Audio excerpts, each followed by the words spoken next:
ಬೆಳ್ತಂಗಡಿ ತಾಲೂಕಿನ ಸೋಮಂತಡ್ಕದಲ್ಲಿ ಪಿಕಪ್ ವಾಹನದಲ್ಲಿ ಪೂರ್ವಾನುಮತಿ ಇಲ್ಲದೆ ಜಾನುವಾರು ಸಾಗಾಟ ಮಾಡುತ್ತಿದ್ದಾಗ ಧರ್ಮಸ್ಥಳ ಠಾಣೆಯ ಪೊಲೀಸರು ದಾಳಿ ಮಾಡಿ ಓರ್ವನನ್ನ ವಶಕ್ಕೆ ಪಡೆದು 4 ವಿರುದ್ಧ ಪ್ರಕರಣವನ್ನ ದಾಖಲಿಸಿಕೊಂಡಿದ್ದಾರೆ.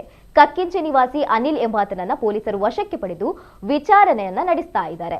ದನ ಸಾಗಾಟ ಮಾಡುತ್ತಿದ್ದ ಥೋಮಸ್ ತೋಟತ್ತಾಡಿ, ಕಬೀರ್ ಹಾಗೂ ದನ ಮಾರಾಟ ಮಾಡಿದ ಕಾನರ್ಪ ರಾಘವೇಂದ್ರ ಭಟ್ ವಿರುದ್ಧ ಕೇಸು ದಾಖಲಾಗಿದೆ. ಬುಧವಾರ ರಾತ್ರಿ ಸೋಮಂತಡ್ಕದಲ್ಲಿ ಮಾಂಸದ ಉದ್ದೇಶಕ್ಕಾಗಿ ಅಕ್ರಮ ದನ ಸಾಗಾಟ ಮಾಡುತ್ತಿದ್ದಾಗ ಖಚಿತ ಮಾಹಿತಿ ಮೇರೆಗೆ ಧರ್ಮಸ್ಥಳ ಪೊಲೀಸರು ದಾಳಿ ನಡೆಸಿದ್ದು, ಈ ವೇಳೆ ಪಿಕಪ್ ವಾಹನದಲ್ಲಿದ್ದವರು ತಲೆಮರೆಸಿಕೊಂಡಿದ್ದಾರೆ. ಬಳಿಕ ಪರಿಶೀಲನೆ ನಡೆಸಿ ಸೋಮಂತಡ್ಕ ಬಸ್ ನಿಲ್ದಾಣದ ಸಮೀಪ ಅವಿತು ಕುಳಿತಿದ್ದ ಅನಿಲ್ನನ್ನ ವಶಕ್ಕೆ ಪಡೆದು ವಿಚಾರಣೆ ನಡೆಸಿದಾಗ ಆತ ಕಕ್ಕಿಂಜೆಯ ಥೋಮಸ್ ಹಾಗೂ ಕಬೀರ್ ಎಂಬಾತನೊಂದಿಗೆ ಸೇರಿ ಕಾನರ್ಪ ರಾಘವೇಂದ್ರ ಭಟ್ ಅವರಿಂದ ದನವನ್ನ ಮಾಂಸಕ್ಕಾಗಿ ಖರೀದಿಸಿ ಮಾಂಸ ಮಾಡಿ ಮಾರಾಟ ಮಾಡಲು ಸಾಗಾಟ ಮಾಡುತ್ತಿರುವುದಾಗಿ ತಿಳಿಸಿದ್ದ. ಪಿಕಪ್ ವಾಹನವನ್ನ ವಶಕ್ಕೆ ಪಡೆದು ದನವನ್ನ ರಕ್ಷಣೆ ಮಾಡಲಾಗಿದೆ. ತನಿಖೆ ಮುಂದುವರೆದಿದೆ.